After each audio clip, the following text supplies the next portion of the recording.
Hello, everybody, and welcome back to the Matt Madness Wrestling Podcast. My name is Ron Pashery, columnist for TJRWrestling.net.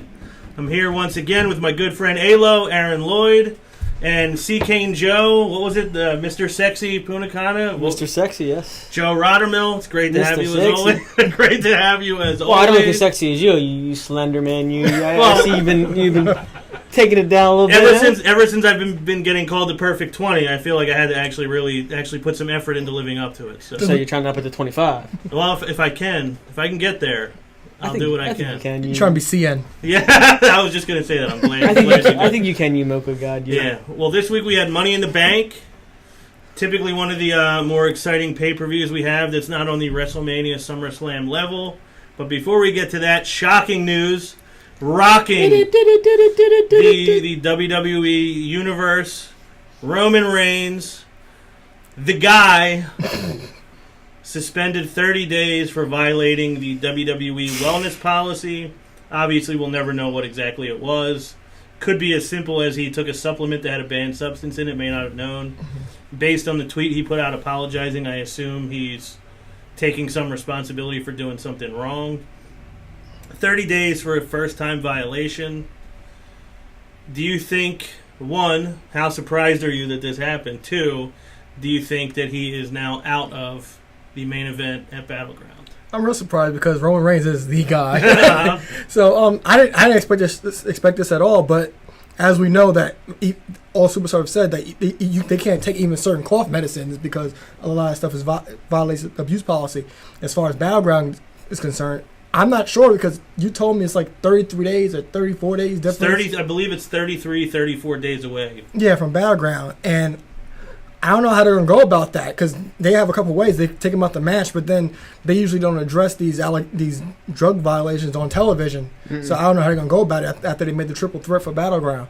So could they keep him in the match? Yeah, but he wouldn't be a part of the build-up, and that wouldn't be good at all. Nah. Agreed. What about you? Surprised? Oh, definitely surprised. I mean, like he was saying, they're just pitching the triple threat match, which was kind of exciting. You wanted to see the Shield in there fighting each other for the biggest prize there is. And next thing you know, you hear this, so you're definitely surprised. You're definitely taken back by it. Could he still be in the picture by then? Yes, but I mean, there's a history of Vince McMahon burying people who fail with their wellness test. Again, you don't know on what level, but. Yeah, we have no idea. Yeah, he could take some Tylenol.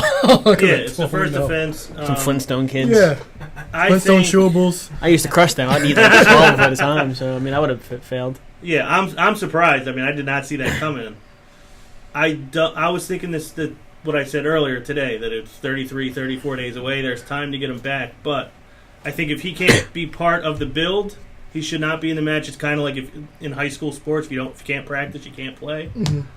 I also feel like they've dropped the hammer on so many guys on that roster that I feel like you can't give Roman Reigns a pass. Like, he has to really be punished. Mm-hmm. Let him be drafted on July 19th to whatever show he's going to go to, and then let him start that next week. But I don't think he should be on the pay-per-view based on failing this test, whatever it was. Like I said, we have no idea what it is.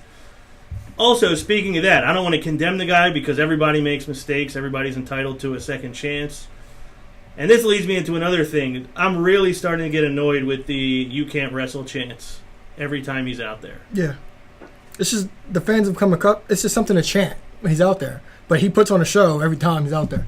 Yeah, it's kind of just saying it for the sake of saying it. I mean, it's kind of losing its meaning. Yeah, entertaining when they say when Cena's out there, but Cena can wrestle too. Yeah, it's not like when Kurt Angle would come out and they would chant "you suck" because they all love Kurt Angle regardless. He was in on it. Yeah, like this, they're just blatantly insulting the guy. And the reason they don't like him is not because he's not good at wrestling.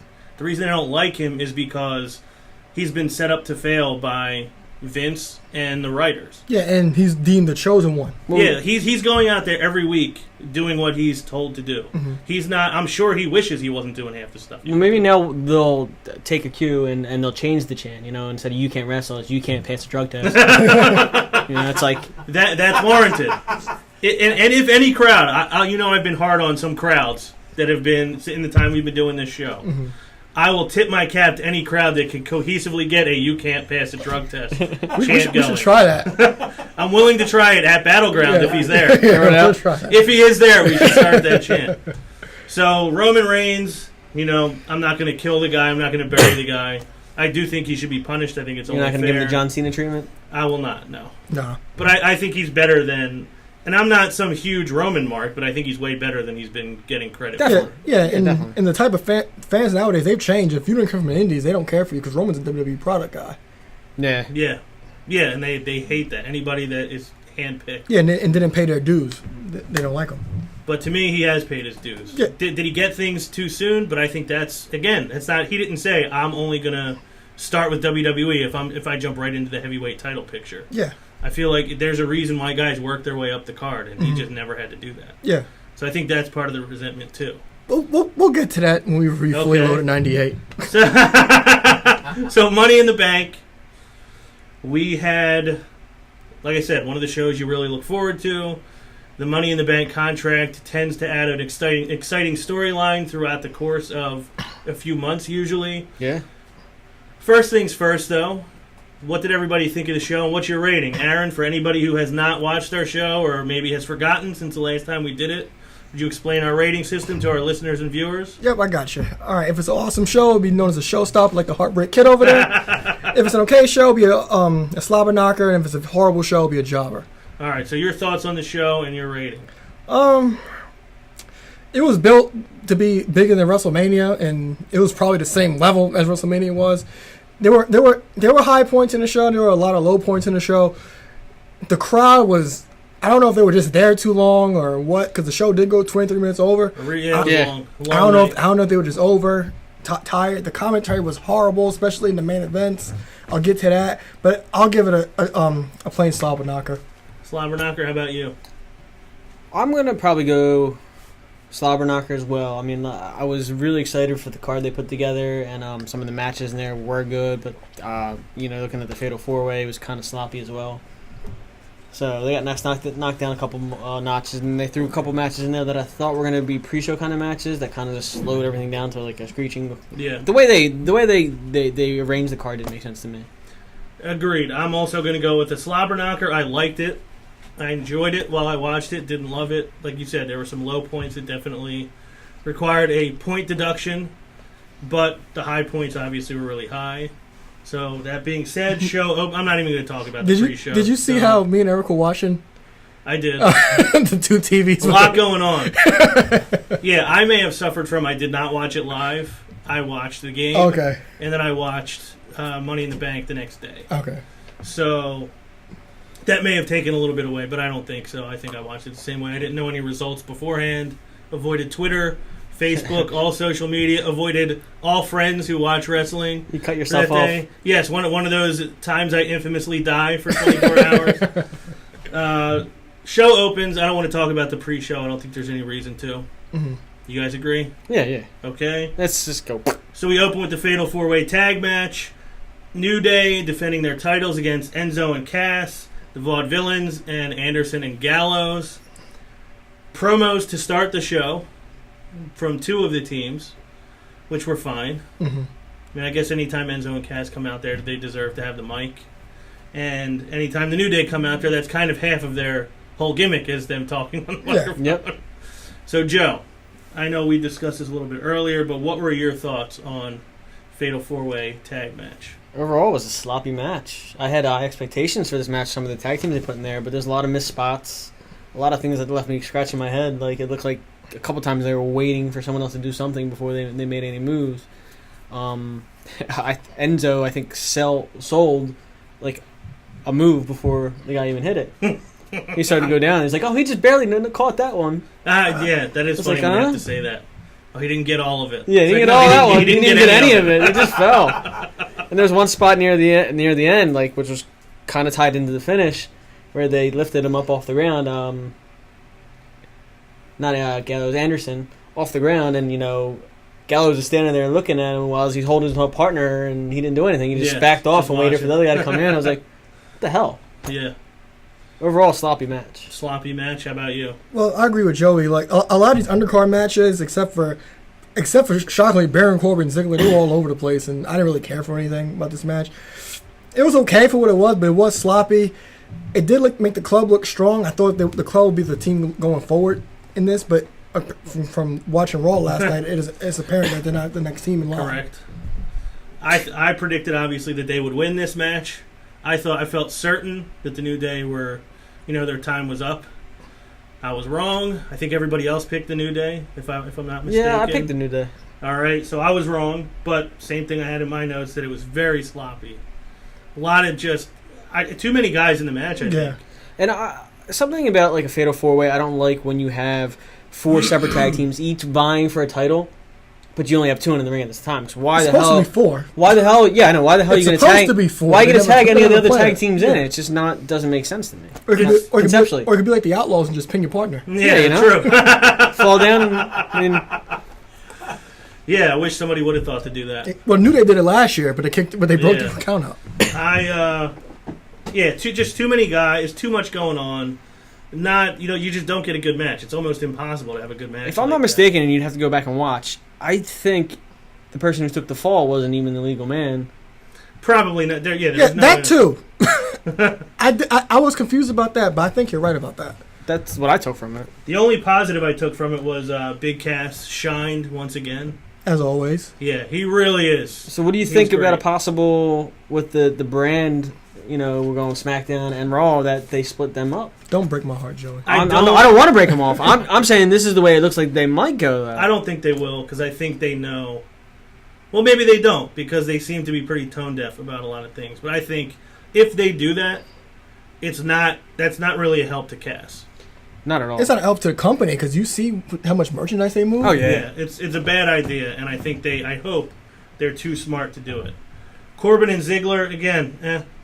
That was a fun match to me. See, to me, it was just more of what they've done so many times before. Yeah, but see, my thing was, I was glad they moved it to the main card to make it seem that it mattered a little bit at least. And Dolph, he did what he does best. He bumped all over the place for Corbin, and he made Corbin look good. This was a pretty good match in my opinion. The mechanics of it were fine, I think. I mean, it was a well performed match, but to me, there's another missed spot out there too. It just didn't do anything for me. Because you don't care. You've seen it too much. Yeah, you don't care. Like if they were having matches like this throughout the whole rivalry, you would care. But they waited. And it's not helping Corbin at all at this point. No, because you didn't see Corbin for 2 Yeah, exactly. weeks? Not only that, they're not even pushing Corbin, so you're like, all right, so this is another rehashing of this match. Again, solid match. I agree with you. Ziggler missed the steps when he went for a move there, but I was like, oh, Jesus, this is going to be the way the night's going. But yeah. That was a solid match, kind of like you said, a rehashing of the other matches, but there was no reason to really care about it. What are they going to do with Corbin now? Just fight they put him on again? TV last night, which yes. I was like, okay, so they're moving forward, because when they switched that to the main card, I was like, okay, they're going to do something with Corbin after this feud, because they actually put emphasis on moving him to the main card of the show. Yeah, it's just that we've seen them too much in the last 6-7 weeks. Doing nothing. So to me, it was almost like, so that's the end of this finally. Yeah. That's the biggest positive I have from this. Yeah. I always do, as much as we've seen it a million times. I don't mind seeing the deep six on the floor. Oh, never. On Ziggler. So we think we can agree then. That's the end of Corbin and Ziggler for a while. I'm sure you're happy. You want to see him more up the band for a little bit. Yeah, and then they even said that it was a tribute to HBK. It's like, no, it's not. It's just Robert. Well, his whole outfit was SummerSlam '95. Yeah, I noticed that too. I didn't want to mention it. Relax, I see you're changing colors. Me and Eric said, I was like, I bet Ron's pissed. I was. I mean, that's one of the main reasons I just can't get behind the guy. Now, granted, I will say, he had probably his best years when I was not watching. Mm-hmm. I saw when he had the Money in the Bank, and he was a heel. I would tune in every once in a while, and I was like, this guy's pretty good. Yeah, that was some of his best work. When he had almost a stable, he was a heel. And by the time I started watching regularly, it was just, he's just the I try hard babyface guy. And yeah, because they turned him face. He's done nothing since. And he just blatantly tries to be Shawn Michaels, and you just shouldn't do that. Very, very few people who can try to be identical to someone who's truly great and get away with it. The closest I've ever seen anybody do is Kobe Bryant. Tried so hard to beat Michael Jordan, and he got so close. Uh-huh. Came within one title, He had almost an identical game to him. He aged like him. Well, he just didn't have the health. When your nickname's Bean, you got a real uphill battle. Yeah, true. And I always will commend Kobe for coming that close to duplicating the greatest career in the history of the NBA. Actually, that was what I wanted to talk about also at the beginning of the show. I wanted to congratulate LeBron James on winning his third title. Leave him alone. Cleveland! The second guy to have a finals MVP on 2 different teams. 3 finals MVPs. I think only 4 guys have that. He's now been to 6 finals in a row. Won 3 of them. The first guy in the history of the NBA Finals to lead the whole series in points, rebounds, assists, blocks, and steals. Michael Jordan never did that, guys. He carried him those last couple games. This isn't sports madness. We could argue about this all It's day. not. I'm not going to argue, but I wanted to. But being that LeBron James is an avid wrestling fan, which a lot of people don't know, Angel mentioned that to me. I was liking that Ultimate Warrior shirt he was wearing. he was wearing an Undertaker shirt the day after they were down 3-1. Did you see the one on the plane there? The And Ultimate Warrior one? I like that. I almost texted you guys, but I didn't want to sound like it too much of a mark. And I also didn't know how you guys felt about LeBron because I'm really tired of fighting about it.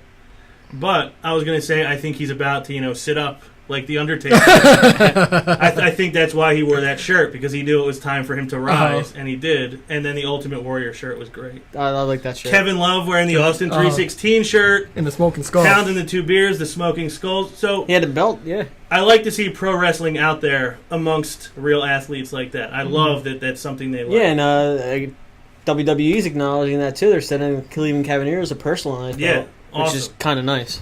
The other thing I wanted to say about LeBron, though, I remember on a Jim Ross Report podcast, maybe like a year ago, he mentioned that he had met LeBron, said what a huge wrestling fan LeBron was. LeBron would send them merchandise, he sent him an old whatever his high school jersey was. He sent him a signed Cleveland Cavaliers jersey, and Jim Ross said he would send him stuff. But he said he had met him at a show and said what a huge wrestling fan he was. So as far as I know, LeBron James has never done a wrestling podcast. Open invitation to LeBron James. We're trying to come up. We're trying to be on your level. Who better to help us get there than the King? So we ain't Akron, but we believe. Here on Matt Madness. We'll do a road trip to Northeast Ohio. I'll do that. We'll do a road trip to Northeast Ohio. Yeah, LeBron James. I'm game. The floor is always yours if you want to talk some wrestling. So moving back to Money in the Bank, women's tag match, the champion Charlotte and Dana Brooke. It's all right, brother. Against Becky and Natty. Yeah, I kind of feel the same way. They got 7 or 8 minutes. Didn't really probably even need that. Usually, I get mad when they don't get time. But I don't. You wanted to take time away. Yeah, I feel like this one didn't need that much time. The match was what it was. Anybody, either of you have any thoughts you want to add to it? There's one takeaway I have from this match, but I want to. First off, my main thought was I don't understand. They're Divas Revolution. They unveil us new title. Why are we having a tag match? The title should be on the line in some form. You want women in there and do a fatal 4-way, triple threat. You want more faces. I understand that, but there should be a title on the line. I mean, there's no reason why it shouldn't be defended. Secondly, and I know this ties into a listener question. But about Becky Lynch. Yeah, how many times is she gonna get turned on? Honestly. So who was that a question it's like from? a running joke. From the lowdown? Yeah, that's from the lowdown. Lloyd, no relation. No relation. Can't specify that enough. The answer to that is too many times. She will keep getting turned on by as many partners as she ends up having. And whoever's her friend will ultimately. What sense does it have to tell you to turn heel? She's the Bailey of the main roster right now. Poor Bailey always gets turned on when somebody teams up with her. Uh-huh. Granted, it hasn't happened with Carmella yet. I don't think it will because they're real life best friends. Yeah. But although sometimes that makes for a good. Yeah, those are always the best future matches. The one take. Well, did you have any thoughts on this match or no? I know there's one thought you have. Dana Brooke is horrible. She is so bad at everything. What's good about her is her personality, and she doesn't get to show it. I'll get back to her on Raw, but then Charlotte came out with her new robe, and Dana Brooke had a little cape looking like Damian Wayne. Damian Wayne-esque. No offense to him. No offense to Damian Wayne. And then Natty turns heel. Which makes no sense. Go talk about it. My 2 thoughts. Well, it makes sense because she's frustrated, but yeah. go Ron. And she keeps losing to Charlotte over and over and over again. My 2 thoughts. One, I was disappointed that Sasha did not come out during this match. I was hoping she would. I think we both said we thought she might. Obviously did not. But the good thing I thought was that the crowd actually seemed to care when Natty turned. Yeah, because A lot of times you get crickets for things like this, and there was actually some investment from the crowd when it happened, which at least tells me, as much as the match wasn't great, they could have done a lot better booking a match or a story for anyone on the women's roster. At least there was some investment from the crowd in two of those characters. yeah, because like everybody loves Natty. She's the goody two shoes of the division, as you see on Total Divas and throughout social media. She's always out there doing all the charity and stuff like that. So Natty is so beloved. So everybody they want her to do something important, and her turning heel, they're like, oh, it's real shocking. So maybe her turning heel will do something important for her. Yeah, and it's a natural character progression, which you don't see much of in WWE anymore. You saw her for, 2 months, have all these matches with Charlotte and keep coming up short, and then finally this time, she couldn't take it anymore. She was mad as hell and she couldn't take it anymore. With the recycled storyline, is it a natural progression, or is it just people just don't like... Is she really a heel, or people just don't like Becky Lynch? I think she's really a heel. I know, I'm just saying... But hey, in constant terms. It gives us a secondary women's feud. Yeah. Yeah, to pull up right behind the first feud, which we'll talk about later. Sheamus representing the old guard, and Apollo Crews representing the new era. I have nothing to say. Nothing at all? I have nothing to say. So I didn't like the ending of the match. A roll-up. Yeah, to me, it's just a non-decisive win. I get it. You could play the story out a little further. But if you're trying to make something of this guy, give him a real win over a real opponent. Don't give him I just snuck one out. Again, like that's almost like what a heel is supposed to do. Yeah. Mm-hmm. Is get like a cheap finish and then roll out of the ring real quick. Get in, get out. So to me, it was poor storytelling. I thought the match itself was fine because Apollo's fun to watch. Kind of what I said about the Ziggler-Corbin match. Mechanically, it was fine. It's just there was no real investment that I had. No. Do you have any thoughts on it? Did you have exactly. any feelings on it? It's hard to invest. I mean, again, you're pushing old new guard, but you don't really have any kind of personality from Cruz here. I mean, he's a great in-ring worker, but they're kind of throwing a lot at him real quick, and they're not building him in any way. It was interesting to watch Sheamus, who's white as I don't know, a cloth, against Apollo Crews, and he's got to stop coming out with the mohawk. Seriously.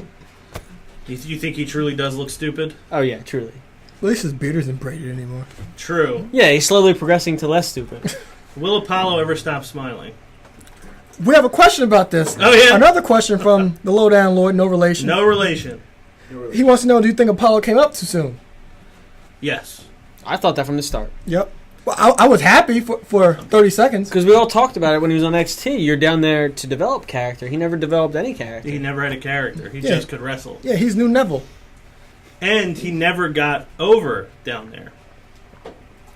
No, it's just one day he was up on the... People cheered for him, but he was not a star in NXT. Yeah, he wasn't technically beloved. No. Like everybody else down there. He was just a guy who could do a lot of cool stuff. Which begs the question, was it too early? Yes. Clearly. You think it was or no? Yeah, it was definitely too early. Because he didn't have a character. Yeah, to me, if you don't have a character, there's no reason for you to be... Yeah, he only held one legit feud. Was it with Baron Corbin? There's a quote I love that's attributed to Abraham Lincoln, but I think it's been said that it's not him. But he basically says, if you give me 6 hours to chop down a tree, I'll spend the first 4 sharpening my axe. Which is kind of it's like an analogy to just preparation. You need to spend more time preparing than the actual act you're doing. And they're never prepared for bringing a guy up to the roster. You should know exactly what this guy's doing for the first 2 months by the time he gets there. Have it, Not say, we want this guy, this guy, this guy, and this guy on the main roster. And then they get there and like, okay, now what are we going to do? All right, fellas, this is what you got. Yeah, you should know what you're going to do before you bring these guys up. And I think he's a clear case of, we just want to have him on the main roster, but we don't know what we're going to do with him. Yeah, Neville. Yeah, right. Who started to gain some traction and then immediately got hurt, which was a shame for him. And he would have been a great addition to that ladder match at WrestleMania. Oh, amazing. So, one of the matches that everybody wants to talk about, the dream match, the quote-unquote WrestleMania quality match, 15 years in the making, AJ Styles, the phenomenal one, against the face that runs the place, John Cena. So, Aaron, your feelings on this match? Did this live up to what you expected? Did you like the way it played out? this match is hard to judge, but I do like it stuck to the story. It's getting a lot of heat because it's not that instant classic. Great video package, by the way. Yeah. Thank you. You're welcome. Take that, Eric. But yeah, this match got back. I've seen this match get bashed a lot, but the important thing is it stuck to the story. It wasn't the instant class like Owens and Punk was against Cena. This match was basically story how AJ will wrestle circles around Cena. And the whole match, AJ had an answer for everything Cena tried to do. Yeah. Cena had a hard time getting any offense in this match. AJ was in control a lot of the match. Cena tried to get an AA. AJ would counter. He went for the five knuckle shuffle. AJ countered. AJ had an answer for everything.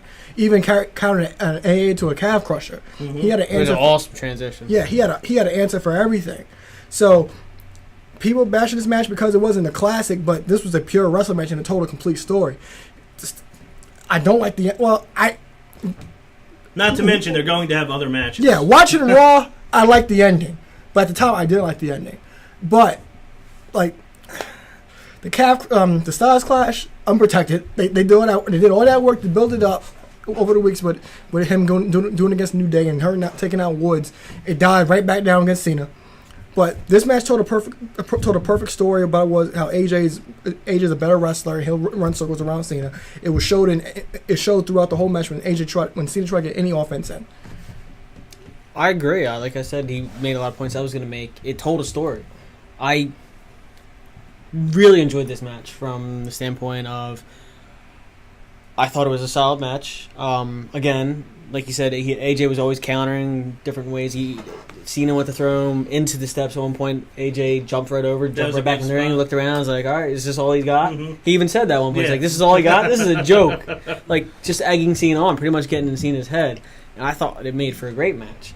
I was hoping they wouldn't have it end in that nature, but it does help build for future matches. Again, this is just one battle in what's going to be a feud. Yeah, there's not the last time, so it could even just be that they figured we'll do a more basic match for our first one, and then we'll build to whatever the next one is, and hopefully build towards a third one. I assume they're probably going to get at least 3. If you're a feud, you don't show your hand. Yeah, but the whole draft thing, that's another thing. That's true. So I think they might end up on SmackDown together. That's what I was kind of assuming as well. So my thoughts on this, like you said, I liked the story they told. I thought the psychology of this match was really good, with Styles having said multiple times before, you can't beat me. I'll run circles around you. In that ring is my home. You can't compete with me there. If I had been here these 15 years, you wouldn't be who you are. And I liked that, like you said, he had an answer for everything Cena did. At one point, he was actually running around him, saying, I'm running circles around you.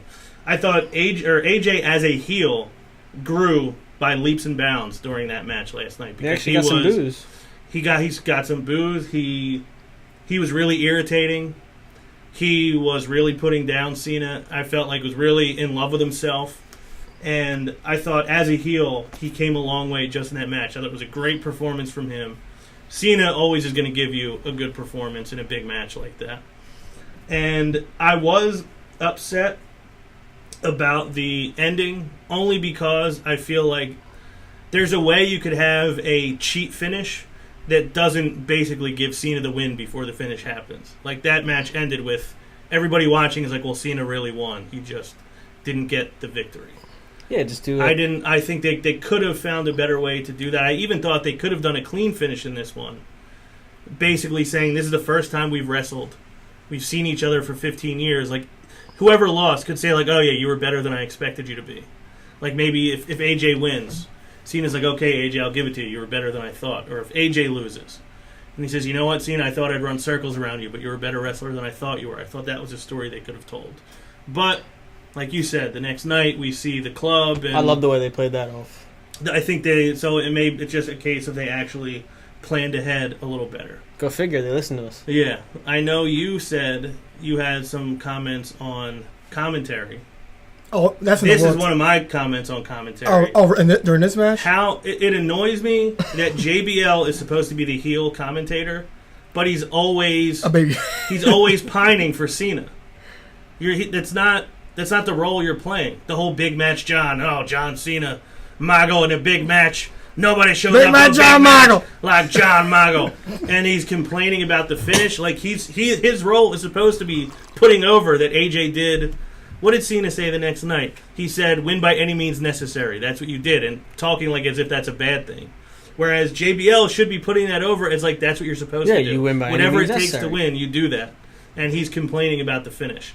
Did not like it. Did not care for it. It annoyed me immensely. I thought that was going to be one of your commentary. Oh no, critiques. mine's in the main event. Just the main event. Well, that match got more energy than the main event got. That was the most did. egregious. Yeah, it was. I don't like that whole JBL being in love with Cena. It just doesn't fit what his character is supposed to be. And Road Dogg always talks about how it's character that matters. Wins and losses don't matter. Titles don't matter. All that matters is your character. Well, how about acting like it and giving your character some consistency? Because they don't do that well enough. That's all I got to say about that. Money in the Bank ladder match. Chris Jericho, Cesaro, Sami Zayn, Alberto Del Rio, Battle. Kevin Owens, and Perro. And the Perro, Dean Ambrose. Alberto's hit to speak That Spanish. dog. Yeah. He's gonna call someone a perro. How great was Perro that? idiots. Yeah, how great was that group promo they did That was prior to the that was match? very entertaining. Owens saying, I'm special. My mom tells me so. It was incredible. He I thought... he also said because Alberto came on, he's like, oh, he's gonna speak Spanish. He calls someone Yeah. a dog. They're entertaining me. They're talking to me because I'm entertaining. Yeah. I don't say the same stuff. Yeah, I don't say the same Perro stuff. means dog. Yeah. I love Jericho, not knowing what Perro means. The only Perro I see is this pair of idiots. Perro idiots. And then he did, before he got out of there, he did give us a gift of Jericho. Drink Drink it it in, in, man. And everybody was gone when he opened his The long eyes. pause. And then I think he closed with his stupid idiots afterwards. And then Owen says, I'll just take the water. He did say that, I forgot. But I love that we got a drink it in, man, and a stupid idiots before that thing was over. As great as that was, I don't think it overshadowed the match. Nah. It was a good build for the match. So, Money in the Bank ladder match, 6 guys, even though it was supposed to be 7. Still kind of bothers me that they didn't get that right. But whatever. Matt's never a strong suit of the How did you give me your thoughts on this match? What you liked about it, what maybe you didn't. I mean, I thought it was a pretty good match. It didn't blow me away. I thought it kept my interest. I always hate when they go for the big ladder build. Like, they take a couple minutes to build this structure. Yeah. Instead of just climbing the ladder trying to win, they're building this structure. Obviously, they're setting up for something. I always hate that. But overall, it was a good match. Did you have a favorite spot? No. No, just kind of a good group of spots. Oh, but yeah, just a bunch of groups, good, nice spots. I mean, there's probably one that I'm not recalling, but I mean, I was just more watching what everything was going on. Yeah. It's hard. It's easy to lose track. How about you? Well, I feel the same way about Joey in these kind of matches. They're not trying to win. They're just taking their time playing Legos and setting up ladders and do It's stuff. like a Rector set. Yeah, it's all over the place. It's like, okay, you can clearly go win. So, but this match is good. I think Del Rio shined a lot in this match. Like when they off the ladder and he landed on the top rope on his feet and fell. That was awesome. Yeah, they look rough. Yeah, I thought about you when Sammy did the Michinoku driver on the ladder. I was like, Ron's screaming. See, I That's won't probably scream. the best spot. I thought it was a good spot too. See, I won't scream when a guy actually lands on his back. I don't like when he's landing on the top of his shoulders and the back of his head. That's what gets to me about that. But the last couple times he's done maybe he's watching the show because the last couple times he's done the Michinoku driver, the guy has ended up flat on his back, which I'm fine with. But that was a good spot and had to hurt. Yeah, it did. Oh yeah, it wasn't like it was square, like in the middle of the back. Like, didn't look good. So, I projected Kevin Owens, I think 2-3 weeks ago. I believe you did as well. Did you pick Owens as well? Or No, did I had Ambrose. you did. So you're the only one that picked Ambrose. I did Ambrose, but I think I also claimed that he would not cash it in that night. Spoiler alert. Yeah, I almost changed my pick to Ambrose last week, but I figured one of the things I learned in school is never change your answer. They say when you think the answer is one thing, don't change it. You're going to be wrong. So I stuck with it, and it looks like my youth education has failed me once again. So, Big surprise, huh? Dean Ambrose comes out on top, I think we even commented last week they made it a little too obvious. Yeah, but that's shocking because they never usually do that. Right. Them playing into that so much made us think that's that it was part of the reason why I thought it was because they were pushing triple threat, which I mean might be a little harder to do now since we're one man short, but they've been pushing towards that. We have another question from the Lowdown Lord. Oh, yeah? He's Lowdown. He's trying to get over on the show. I can tell you. He says, I'm back to give you the gift of the Lowdown. And there's only one gift on this show, and the only one that we drink, and that's the gift of Ayla. Say it. Drink it in, man. More like a hole. And then also, he said he's back to get the Lowdown, but there's only one person that gets a Lowdown on the show with a chest protector, and that's me. That is you. So, take that. I feel like we should post the picture of you with the European champion. We should do that. I'm taking that to all the shows with me. I feel like we should. What was it? Was that a question? Or he had a question about that. He said, "Do you feel they could have given Kevin Owens a briefcase and found another way to get Dean in the championship picture?" They definitely could have. I mean, I thought Owens was going to win. I just felt like he's the top heel they have. Well, Rollins, I guess, kind of is now, but he's so obnoxious. He's so spoiled and entitled, and he'd give you some hilarious cash-in attempt. He'd be trying to cash in. There would never be a title match that he's not trying to cash in on. So I think he would have been a great Money in the Bank, Mr. Money in the Bank, if you will. No question, it would have been great, but And Dean, there's always a way for him to get involved with that. If Seth is going to win the title, he clearly could. He could have just interfered in the match, and that would have got the three of them. There really was no reason. They could have done that without him having the Money in the Bank briefcase. So I believe there were definitely ways they could have done it otherwise. Yeah, definitely could have. This is a little different, I guess, but I always liked the idea of having that Money in the Bank looming for a little more than a night. It wasn't even a night. Yeah, it gives you a chance to keep a story going for a while. Like, it's fun when somebody has it. And it's fun when the thing is, like, almost completely flat by the time the guy finally... There's dents. It's just, like, destroyed. What about you? What are your thoughts on, was there a way to do it other than the way they did it? Yeah, I agree. I agree there was another way to get to that triple threat. But another reason I think they had Ambrose win and cash in is because we don't know what they're doing with the world title. If there's going to be 2 world titles for the brand split. So, technically, originally the Money in the Bank went to either show and they could cash in on whatever champion they wanted. But I'm not sure if they wanted to do that this time. So I think they try to get rid of the briefcase as soon as possible so there won't be any questions about Money in the Bank. Right. So was everybody happy with Ambrose winning the briefcase? Yeah, I was fine, but with him winning the world, if you want me to wait to talk about the world title, then I'll wait. But I can get to that when we get to that section. Mm-hmm. Yeah, let's hold that off. I was happy with him winning too. I was in my heart rooting for Jericho to get one. Knew he wasn't going to get it, so I was happy with Ambrose. I would have been happy. I was plenty happy with Ambrose. There wasn't too many people in that match I would have been really upset with if they won it. I mean, maybe Del Rio if I had to pick anyone, just because he's won it before, and I don't think he's been pushed main event card. Correct. Recently, he has not been, and it wouldn't have been a bad idea to do that with him. Rusev and Titus, the only thing I really had to say about this is I loved Rusev just harassing his kids.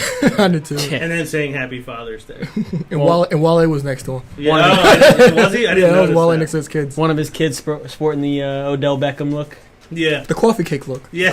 Coffee. The coffee cake. How about you say coffee? The coffee cake look. Did we, I'm assuming that match didn't move the needle for anybody.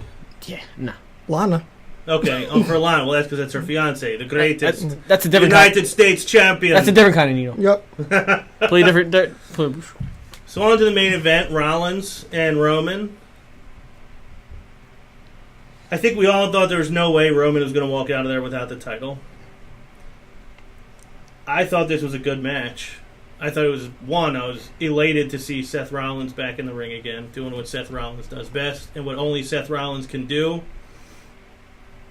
I love, though, that Seth is not a cowardly heel anymore. He knows that he belongs at the top.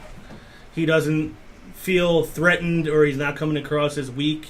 He knows how good he is. He knows he deserves to be the champion, and he knows he will get that belt back. He always makes the claim he never really lost it. So yeah, Yeah, he didn't. And he's showing it based on the way he performed in that match. He was toe-to-toe with Roman Reigns from beginning to end.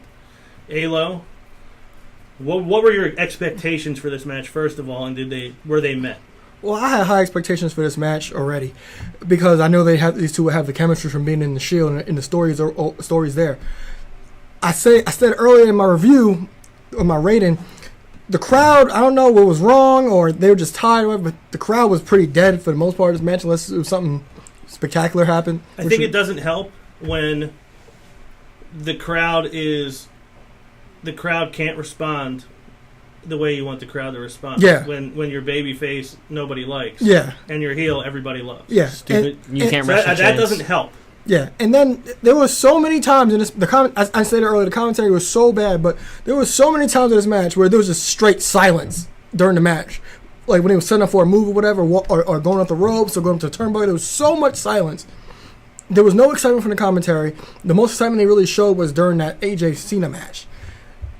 I like how Seth baited Roman into the barricade because you could see him setting it up because he knew what Roman was going to do because he knows how Roman operates. So he knew what he was going to do, and he had injured his shoulder in the process.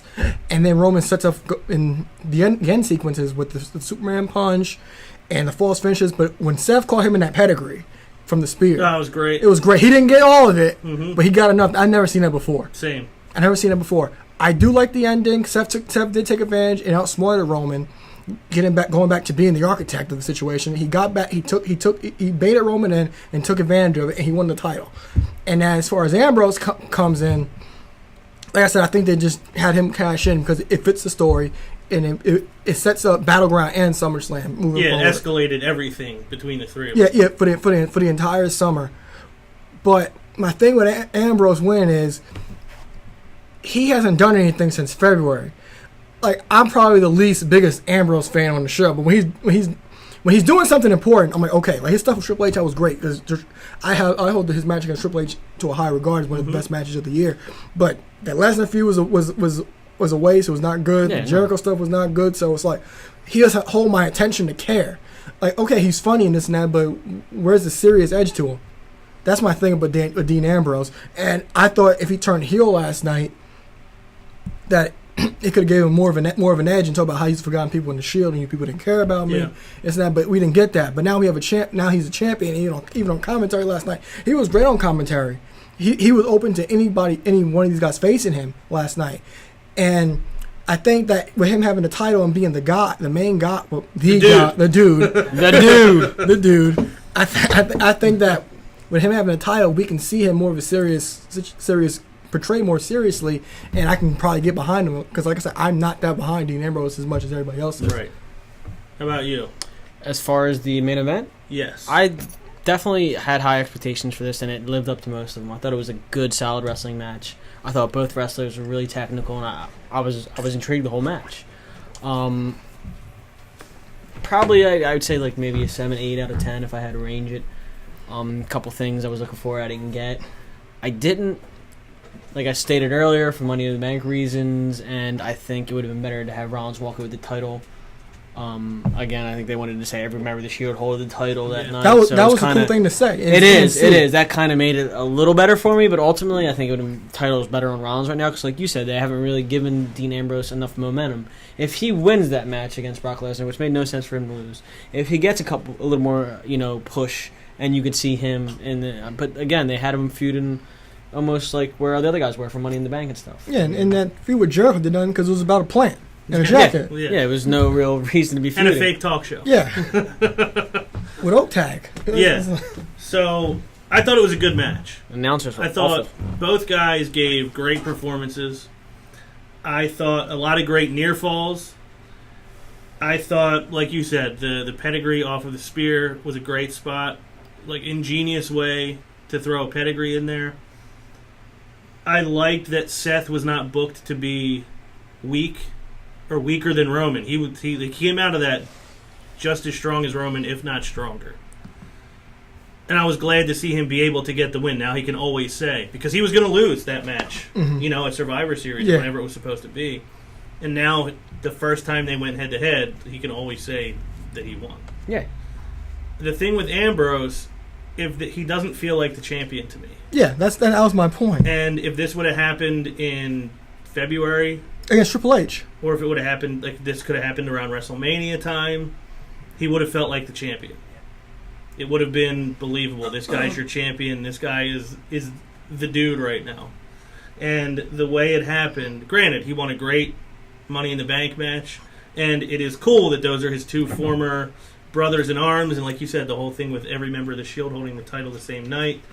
But he just doesn't feel like the champion, and I think that's unfortunate, because there was a time when he could have done that and he would have felt like the champion. Yeah. I mean, it's just Corey Feldman. I mean, Dean Ambrose. He does look like or the dude, whatever you want to call him. It just doesn't. It doesn't. I mean, it more of a comedy show. Corey Haim. Yeah, Corey Haim. One of the Corys. One of the Corys. He does look like Corey Haim.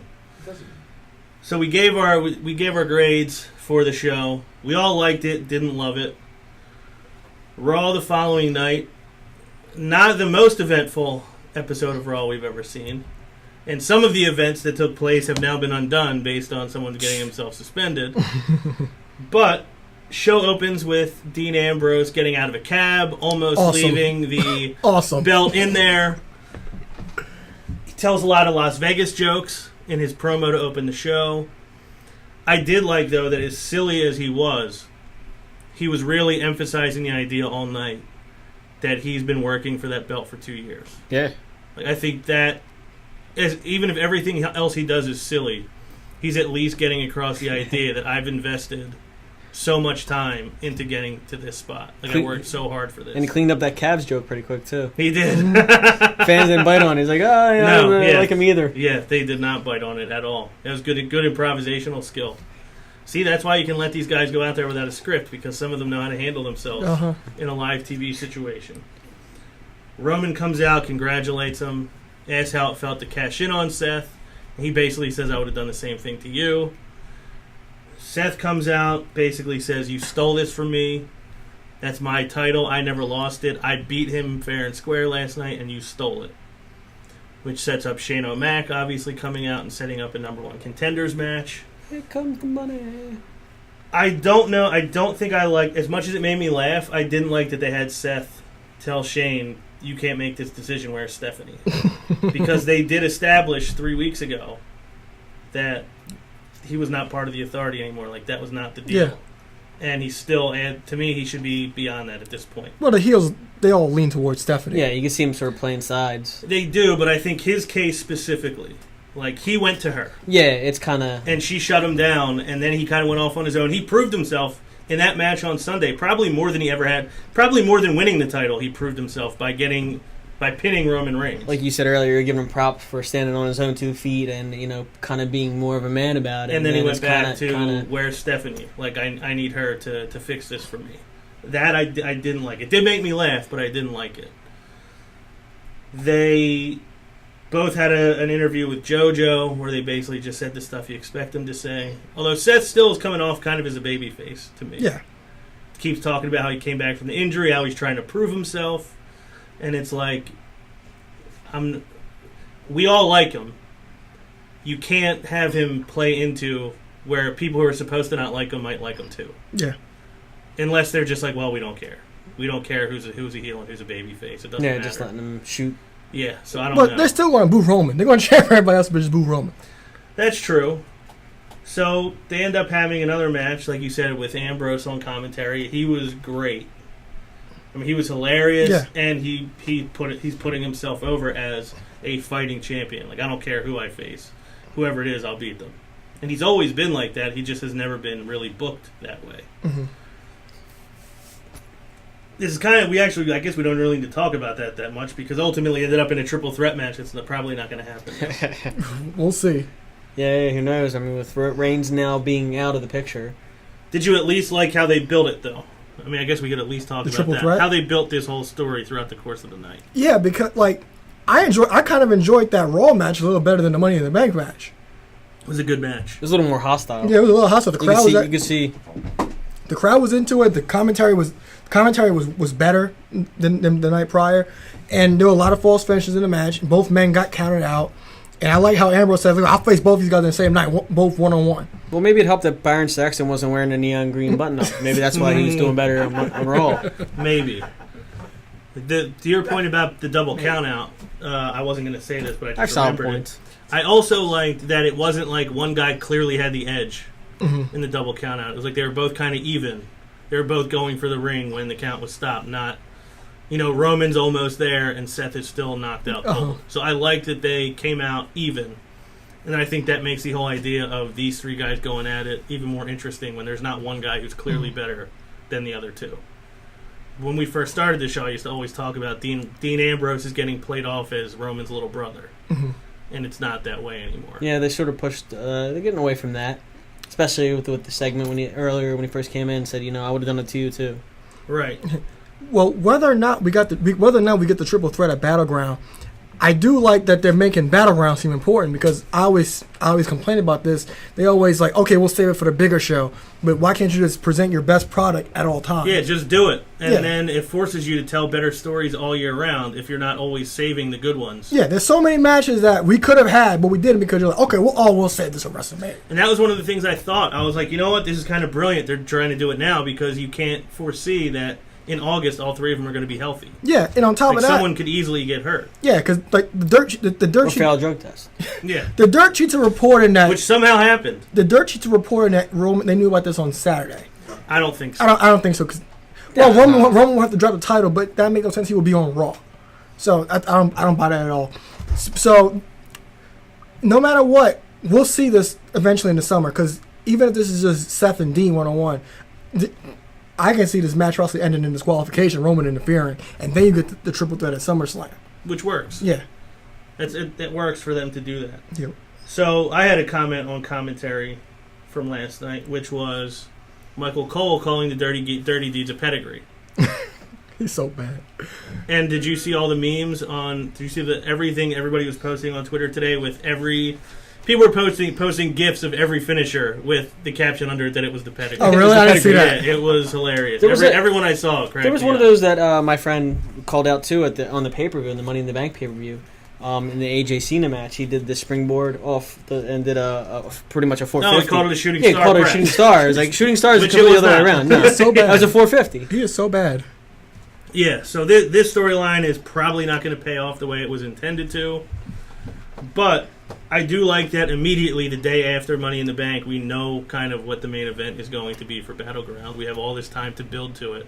And I think Rollins and Ambrose, if it's just the two of them, will tell an incredible story. Yeah, because that's their always this whole Shield thing. They can go back to this for years. Because these guys are always going to be connected. They did so much as a group together. Yeah, that you're never going to kind of run out of the idea. If you need a program, you can go right back to any combination of those three. It's kind of funny though when they were building that up and they had the video package, and they showed it when the Shield first came out. And they're wearing like pretty much the turtlenecks. Black turtlenecks. Yeah. The turtle. Yeah. Cut their vests later. They're dressed very business casual. Yeah.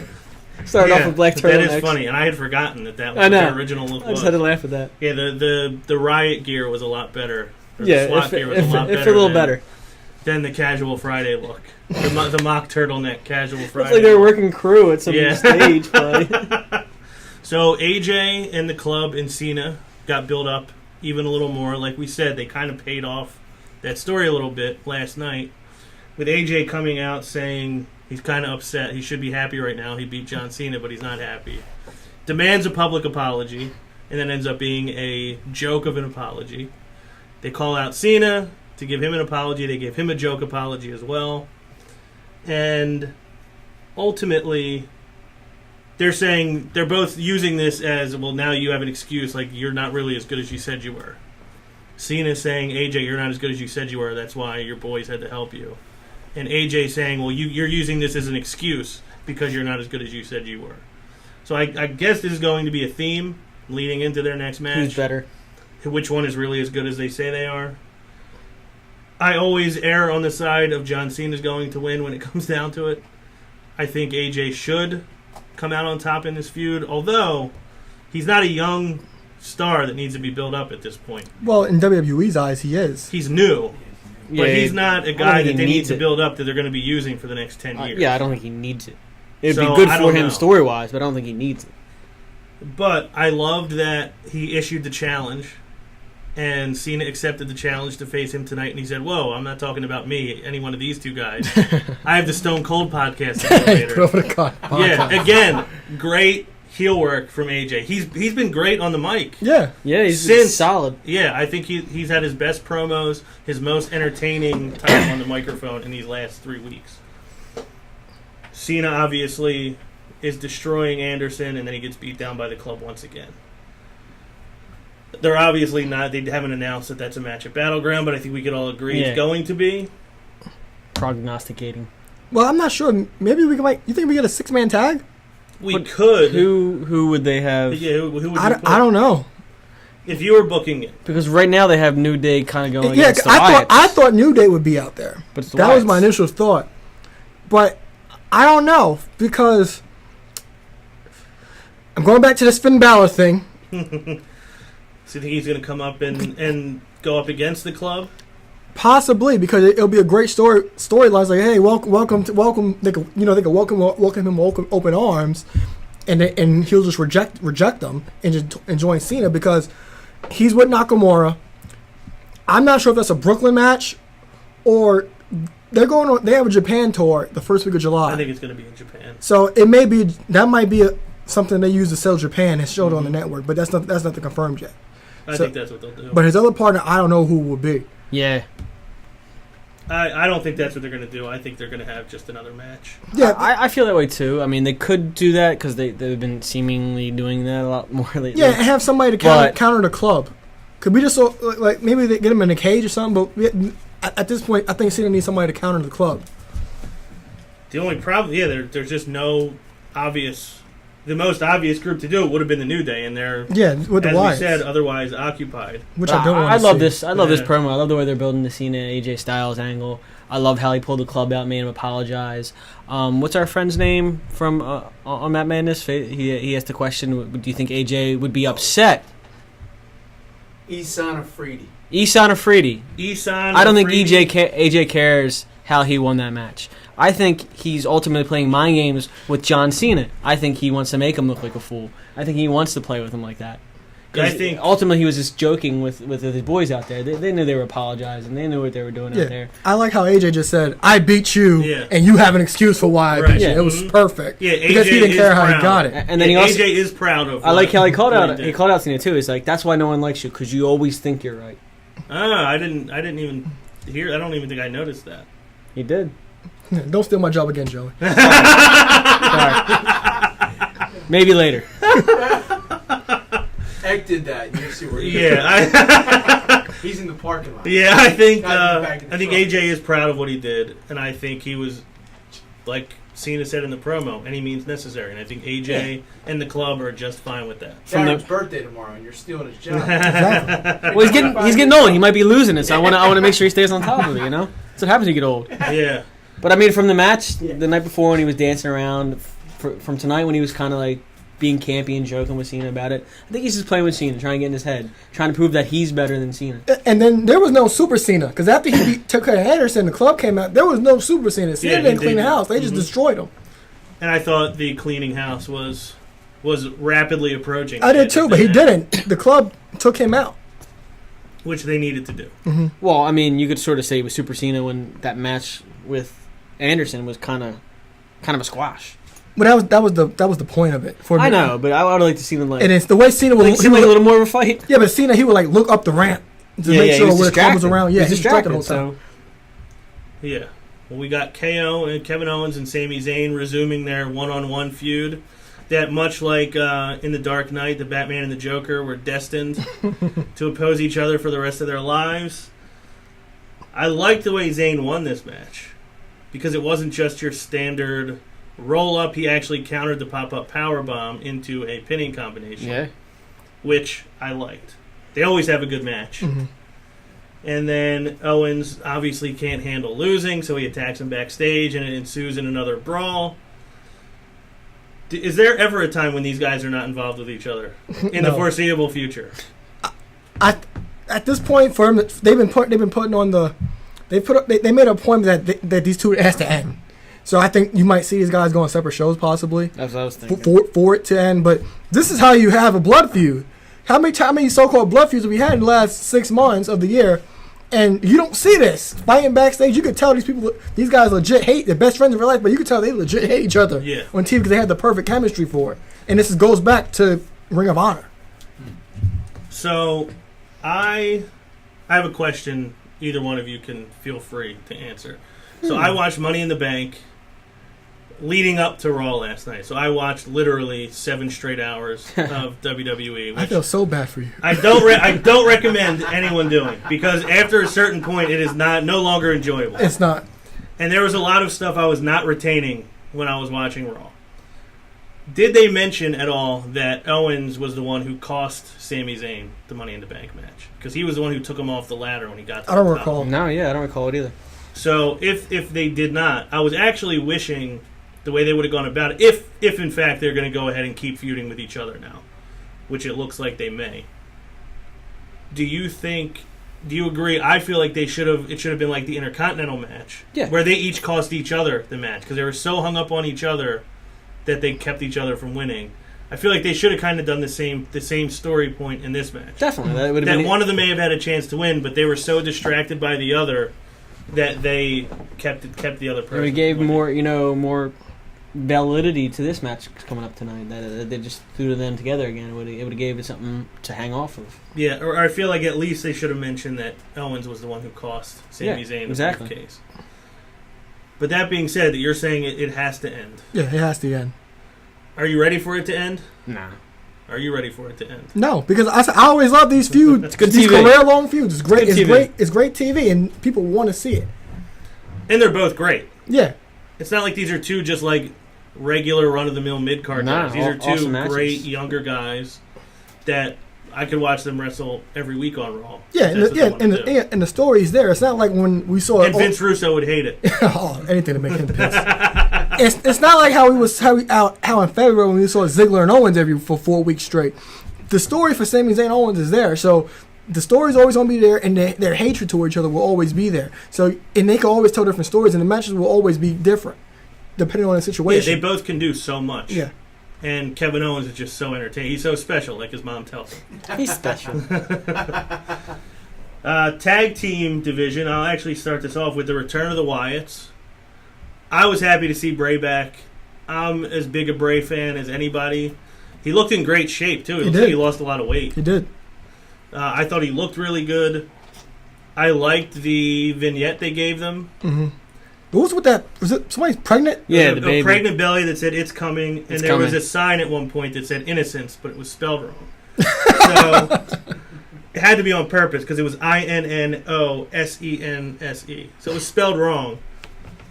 So what do we think is coming? Is Sister Abigail going to show up? Is there going to be? Do you think maybe they're going to start pulling people away from other groups they're with? I have no idea.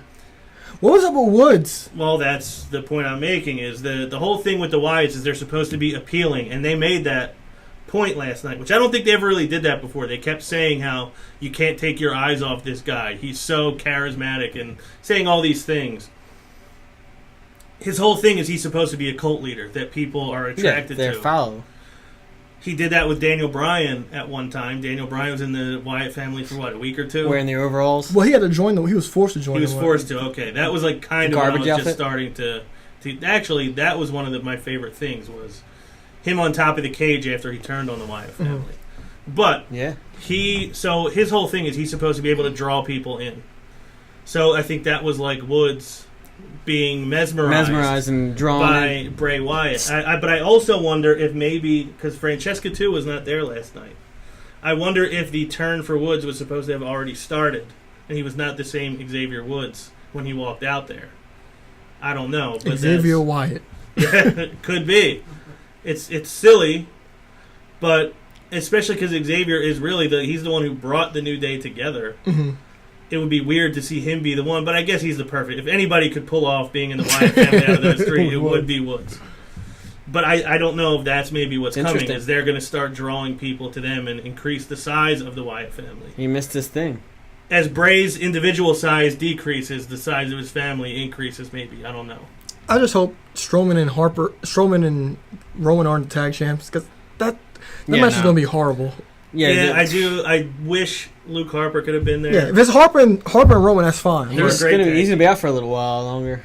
We were actually all there when we saw him unnecessarily take that injury. Yeah, thanks, Vince. Do you have any? Yeah, we saw it firsthand. Yeah.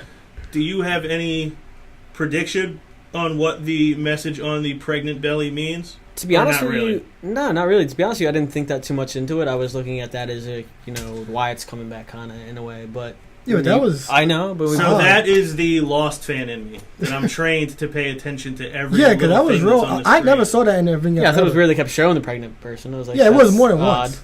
Yeah, so I think it means something. I guess we'll find out what it means.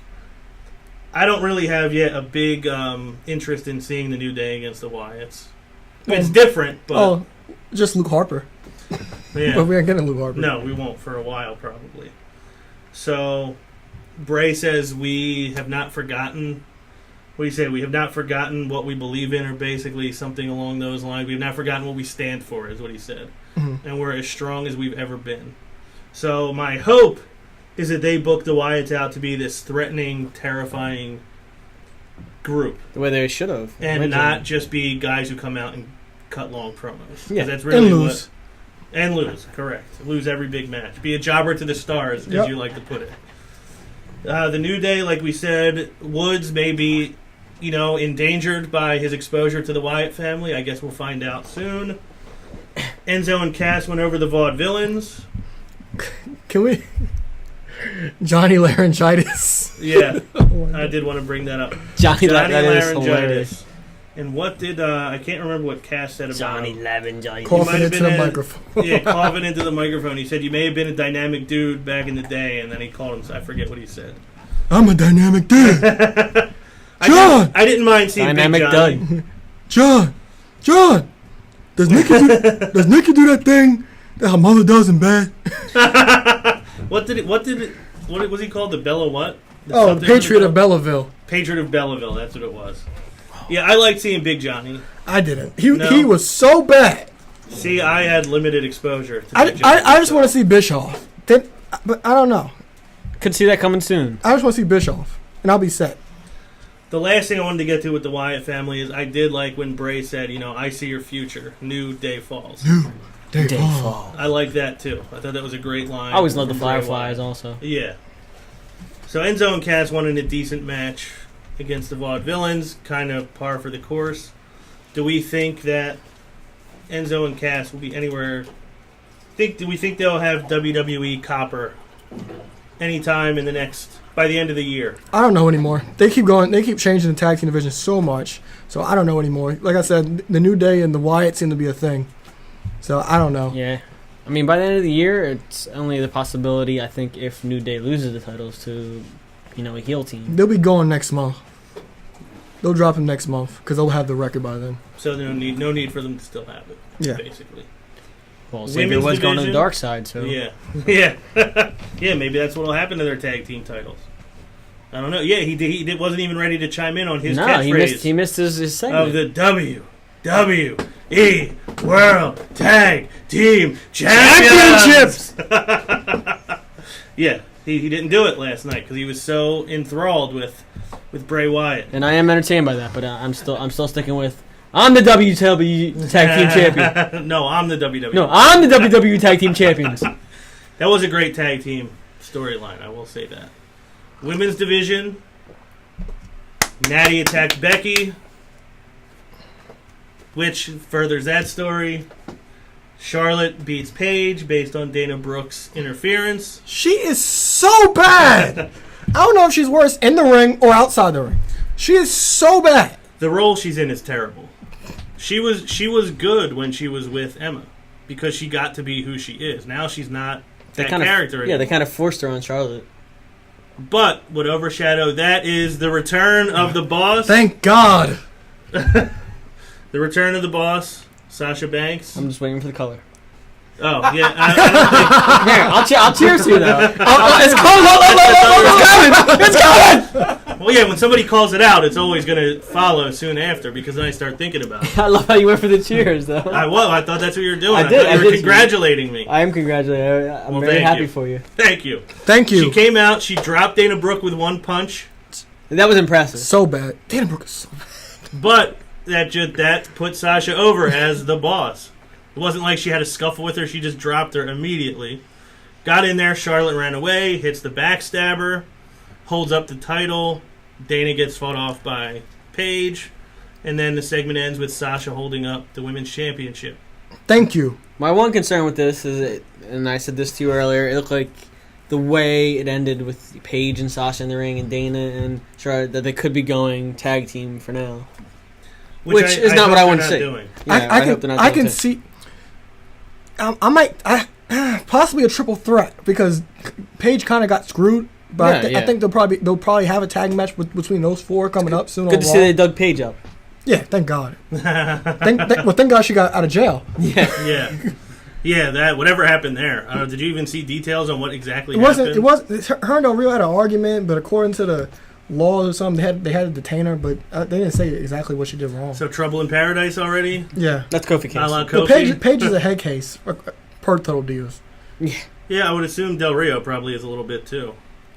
He's a perro. He's a perro. That means dog.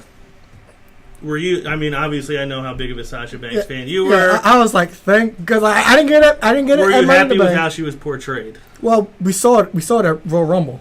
It's like, how many times are you going to do that? But you got to bring her back somehow in this situation. And like I've been saying for months, she's undefeated on the WWE roster. I think that Dana Brooke will play a factor into that match. I'm sure they'll get a match at Battleground. If it's not a triple threat, it'll be a one-on-one between those two. I think Charlotte retains, and then at SummerSlam, Sasha will get her moment. So did you mark out too when the music hit? Yes. Of course, yeah. So one way or the other, we will see her win. Yes, we'll see it one way or another. Rusev and Titus. Titus was none too happy about the way Rusev treated his family. Rusev exclaimed over and over again that he didn't care about his family.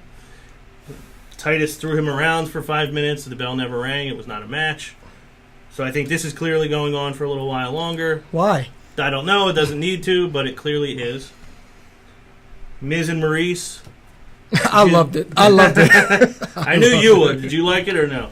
It was all right. It was all right? Yeah. Would you ever act that way on set? Oh, of course. I mean, would I have? Oh, you have? Jesus. Talk down to the entire crew? Well, I mean, if they're incompetent fools, yes. If they don't bring you your quail protein? Well, I mean, I haven't tried quail protein. I'm not gonna stretch it, but if I don't have my lukewarm Gatorade and my room temperature, room temperature possibly. I like more lukewarm. Okay, lukewarm. Yeah, dead. So I enjoyed it twisted. too. I thought it fit the character. I assume he's going to be back within the next couple weeks. Mm-hmm.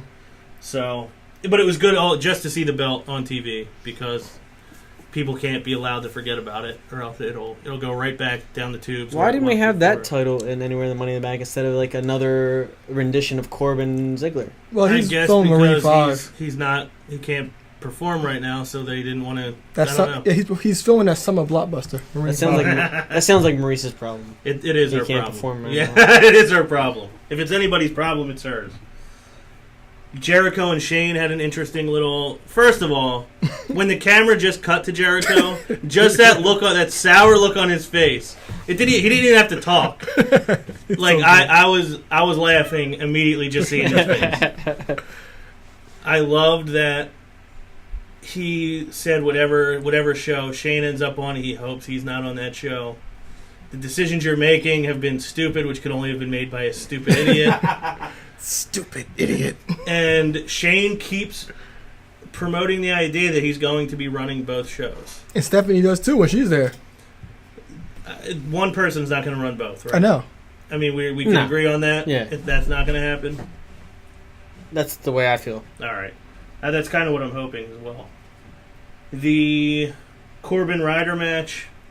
Corbin got a win on TV that wasn't against Ziggler. Mm-hmm. It wasn't a technical wrestling match. He didn't take a kick to the groin. So that was a win for Ryder as far as I'm concerned. He was on TV, so that's a win for him. Ryder with a nice elbow drop off the top rope. Executed brilliantly.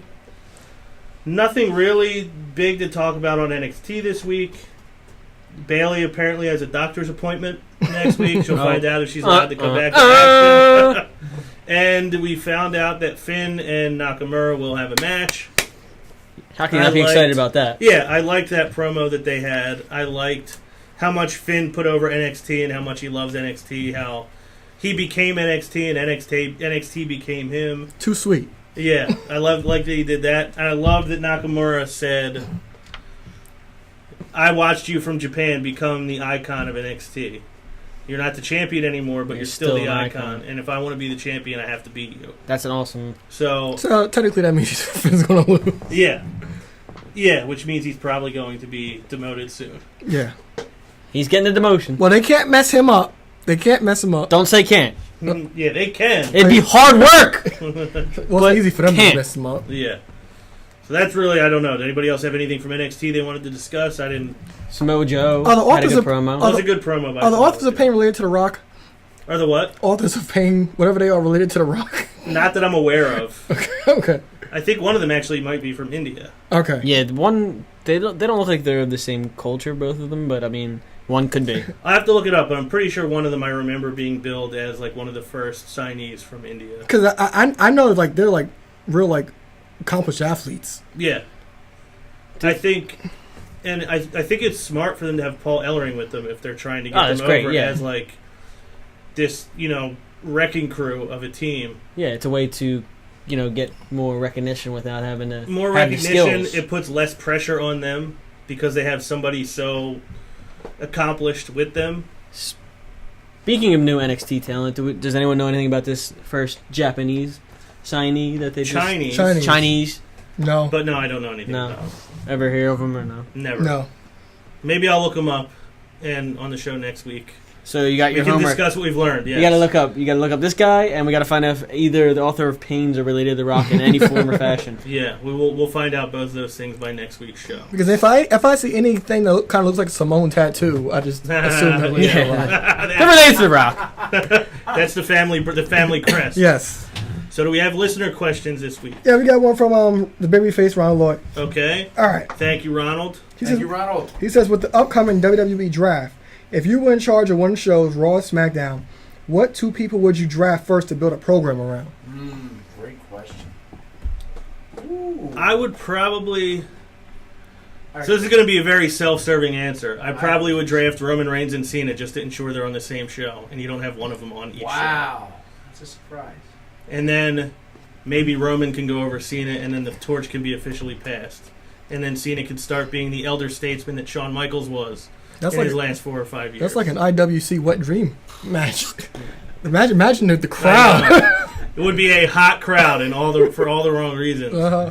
But I do think eventually John Cena has to take that role that Shawn Michaels had, where he's putting guys over as he's going on his way out. Yeah, Shaw still got his wins, but he put the guys over for the most part. Yeah, like when it really mattered, the big matches, he would put on the match of the night, but he would typically, put the other guy over. So that's what I would say. It's a self-serving answer, and there's an agenda with it, but there's a lot of backstage politics in wrestling, so that's what I would do. That's the way it rolls. How about you? Two guys you'd immediately put into a program with each other on either Raw or SmackDown. Well, this is kind of personal because it's probably two of my favorite wrestlers right now. If I was going and I had to make a choice, I'd probably go Seth Rollins, AJ Styles. I think it's just a phenomenal match. You're setting everything up. Could carry a card for months. They have a history to build on. Oh, yeah. From 10 years ago, Mhm. when nobody knew who Seth Rollins was. So I think that'd be fun to see. And I know they want to wrestle each other again on a big Yeah. stage. Yeah, they've been working a lot of events together, facing each other in Mhm. triple threat matches. And the pedigree off of the Styles Clash is a great transition. I don't know if you've seen it or not. I saw the Vertebreaker. Basically, he's trying to lift Seth up to set up the Uh-huh. Styles Clash, and Seth is flipping all the way over. Oh, While catching him wow. all the way down. Wow. I gotta see that. Yeah, I it's gotta kind see of... So if you haven't seen it, that's something to look forward that. to. I gotta see that. Well, my answer, I'm gonna agree with Joey because you want to have with Seth and AJ because you want to have something new right away, just to put emphasis on the product with the brand split. Another one I would have is Finn Balor against AJ Styles in the club because it's something new. You've never seen it before, and you will want to see that. And like I said, they have all the history from being back to New Japan with the club. The club could try to welcome Finn with open arms, and Finn could just deny all the love, all that love from the club. I like it. I think it'd be good. It'd be great. What else do we got? All right, 1 second.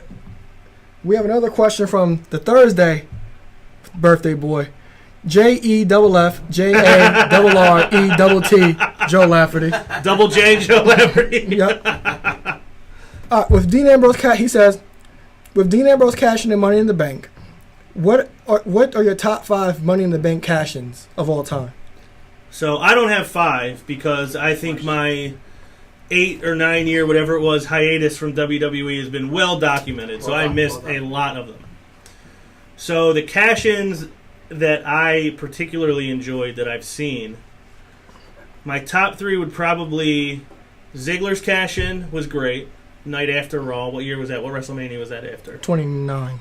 29, was that when it was in New York or no? Yeah. Okay. That's up there. That'd probably be my number 3. I think I would say Sandow's cash-in because that was a great match. It was probably the best match that Damien Sandow ever got to have. Mm-hmm. If we didn't have a lot of technical equipment here, I'd pour one out for Damien Sandow because he never was allowed to achieve what he could have achieved. So that's really for Damien Sandow more than anything. And then the best one ever, Seth Rollins at WrestleMania 31.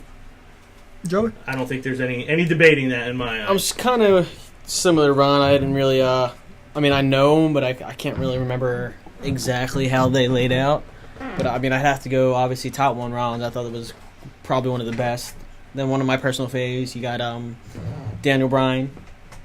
Mm-hmm. CM Punk, I thought was a good one. And probably Dolph Ziggler. Again, I think that's 4. Job Ziggler. Job Ziggler. This was pre-Job Ziggler. How about you? I know you're going to have it's a very set in stone. Yeah, top very. 5. I got my 5. Okay. Number 5 is going to be Randy Orton on Daniel Bryan because it was a beloved moment. Daniel Bryan, confetti coming down, and there you go. His feud with Cena.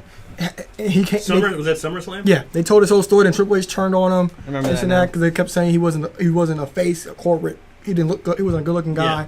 He wasn't handsome. He was a goat face. Yeah, there you go. That's a great one. Number 4 is RVD at One Night Stand against Cena. Match was awesome. I just rewatched it not too long ago because it was just in this day in history. Mm-hmm. Number 3, I'm gonna go with Dolph Ziggler because that pop was just awesome. And number 2, I'm gonna go with Edge because his first cash in because I forgot one. That was when the Money in the Bank was first made, and he cashed in after an elimination chamber match, and then Vince came out because I ordered that pay-per-view. Vince came out and says this person's cashing in Money in the Bank for his title shot, and when they said Money in the Bank could be used anytime, any place, I never thought anytime, any place. Really meant anytime. Yeah, I didn't really mean it, so it was like a kind of a mark-out moment for me. Oh, God. Edge just won the world title. I lost it. That was what, 04? 6. 06, okay. Yeah. We're speaking to your calls, too. Wasn't RVD's one, when he cashed it in, wasn't he one of the few ones that, he called made out. A match? Yeah, he made a match, yeah. So, wow. He was the first one. A 14-year-old ALO. Yeah. Marking out. Yeah. Because you guys know how much I love Edge. I was like, oh, my God, Edge just won the world title. I love it. Because I would never thought that he would cash in anytime, any place. Right after I thought he was like, say, okay, I'm ready to cash in and announce it ahead of time. And then number 1, just for shock, another shock factor would be Seth Rollins. And it closed the greatest moment of the because that was in the back of your head. You would never thought about that. Yeah. And then I don't know if you guys saw the video of him just saying thank you to Roman after the curb stop when he was basically pinned him. It was a great setup for all that too for Rollins. I mean, just the whole story arc fit perfectly with the way he cashed it in, so that gave it a little more. Right. Ayla, I don't know if you have another question, but I do know someone snuck a question in to Joey. I got a question. Oh God. From the showstopper from Truth or Consequences, New Mexico asks, when the brand split happens, what would you do different than the original brand split in 2002? I'll take this one first. I would just make it actually good. Joe, who is that, Joe? Who's that from? That's from the showstopper from Truth or Consequences, New Mexico. You can't figure out who that is? Is that his government name? Yes. Also make it government good. cheese. First of all, I'd make it good. But what I do different, I still would just have one world title. That makes the one world title super important. Then not every feud has to be for a world title. I would keep the alternating pay-per-views. I wouldn't do the 2 pay-per-views per month. And sometimes your show is fighting for the world title, sometimes your show isn't. And it makes the title that much more important when it's on your show. That'd be what I'd do. Okay, well, how about you? I wouldn't split up any stables of tag teams. Good one? I wouldn't do that at all. I wouldn't segregate the women. Well, they didn't do that before. What I'm talking about. No brand specific pay-per-views because that means you have to dig deep to your roster and see matches that nobody wants to see. That they're not important. You and I do disagree on the women. I want them to be on Raw. Well, I don't think they will segregate their audience like that because they have a high viewership of women. I don't think they would have the women just be like, okay, you have to just watch this show for the women. I don't think they'll segregate the women like that. I think you'll see a lot of the NXT women come out. I think you'll see Carmella. You already know we'll probably see Bayley. I think Asuka will stay down in NXT. And then they still have a crop of NXT women down there who've been on NXT TV that can go and people they haven't signed. They saw Peyton Royce, Billie Kay. They haven't signed Tessa Blanchard officially yet, but she can go. And Santana Garrett, she can go. They're not officially signed yet. So they have options to sign these women so they can bring up these more seasoned NXT women like Alexa Bliss, Carmella, and maybe Nia Jax possibly eventually, but I think she'll stay on there for a little bit longer. And yeah, I think that's about it. I kind of agree with Ronnie. Kind of took my answer. I think again sticking with one championship. I don't like seeing that split championship. You can have that one championship, whoever it is appearing on both shows. He's your main guy. He's going to sell most of the seats. He's going to draw most of the crowd. You have him appearing on both shows. It gives both shows a lot more steam. Plus, also, you could throw another match for which brand the number one contender in any pay-per-view. SmackDown and Raw, they have a number one contender match. It gives a match with a non-title a lot more viability, a lot more reason to watch because you want to know who's going to be fighting for the title eventually. Yeah, my feeling on the women is still what I said before. I get that you're taking women away from one show, but I think you need to take the time. Like I said, there's a lot of women who are capable, but there's none of them who are built up to anything right now. Yeah, even Sasha Banks. Sasha Banks wasn't on TV for 2 months. Yeah, but she is so beloved, and they know. The thing is, they know these people are beloved. They think highly of Sasha Banks. They sent her to do all these conferences and Comic-Cons and stuff like that. They sent her to do all this stuff, so they know that they have money in her. And the NXT women, the more seasoned ones, they can bring those girls up, and then they have the other ones that haven't won on TV yet, and build them up because they can get it done. I just would like to see them on Raw with the 3-hour show with the roster split in half. You definitely can give the women at least 2 stories during Raw. Let them build themselves up a little bit, and then maybe a year later, then you can split it up. But I just don't think they have enough right now to do 2 shows. Well, I think there's enough that are good. I don't think there's enough that matter in the eyes of the fans. Yeah, and that's why you got to bring the other girls up. But it's a month away. We still know nothing, right? Yeah, which makes no sense. Very little. We only know that the draft will take place on SmackDown on July 19th. That's it. That's all we know. Did you have any other questions? That's it. That was everything, and that was everything for yours? Well, I had one more question. This is something everyone can ponder. Fans, please go online and answer. With Brock Lesnar making some headlines, but going to UFC, and CM Punk hasn't even fought once yet. Possibilities, maybe down the road, CM Punk coming back. We got a lot more new talent in WWE. If CM Punk did come back to WWE, who would you like to see him feud with? Whether it be a new face, an old face. Oh, Seth and AJ. And Finn. Yeah, mine is Seth, because I think he really could irritate the crap out of Seth. I think Kevin Same with Kevin Owens. I think Kevin Owens, CM Punk. I forgot about Kevin Owens. It'd be great. Just the exchanges on the mic alone would be like paper. Punk kind of so-called paved the way for these indie guys. So I kind of would say any of these really indie guys against Punk. You know what? I also would like to see him feud against Roman. Because Roman being the guy that all the fans know is the hand-chosen guy. You gotta make Roman look good. Yeah, I think that'd be a great feud too, and I think that might actually bring a lot out of Roman Reigns. Mm-hmm. Maybe because he could start talking about like real life stuff, and Roman. Because Punk's don't talk about real life stuff. Yeah, I think it would bring whatever Roman Reigns hasn't been able to bring out yet to connect with the fans. I think a feud like that would get that out of him. I also think down the road you'd have Punk Shinsuke, which would be an awesome match. Oh, don't forget Sami Zayn. You Sami can't, Zayn and Punk. Yeah, so anyone on the Facebook, I guess we could post this on the Facebook page. Anybody that wants to chime in, who you'd like to see CM Punk face off with on the current day roster, feel free to answer that. I guess we'll post it sometime this week. Money in the Bank just closed. We have 5 weeks to Battleground.